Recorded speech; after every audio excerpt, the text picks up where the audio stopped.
India's first 3D printed post office was recently inaugurated by Union Minister of Railways, Communications and Electronics and Information Technology, Mr. Ashwini Vaishnav.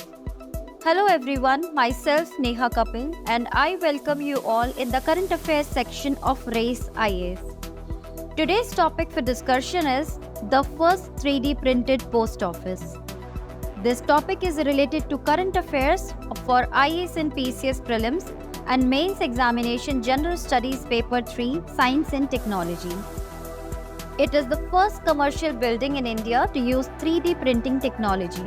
This post office was inaugurated at Cambridge Layout in East Bangalore. The built-up area of this post office is 1000 square feet. This post office was constructed by Larsen & Toubro Limited Construction Company with 3D concrete printing technology. The structural framework of this post office has been prepared by the Indian Institute of Technology, Madras.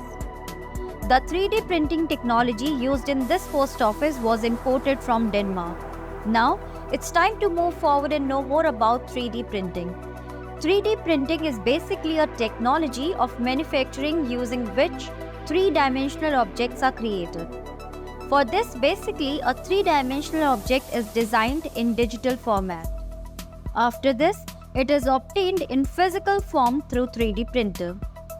Where ink and pages are required in a simple printing machine, in this printing machine, the size, color, etc. of the object to be printed is determined and substances are added accordingly. So this is all about this wonderful topic. Now it's time for the mains question. Discuss the first 3D printed post office launched in India. You all may write your answers and leave your answers on our Telegram channel. Please subscribe our YouTube channel and download the RACE IAS app. And information regarding the new batches, please call on the numbers given on the screen. Thank you for watching and have a great day.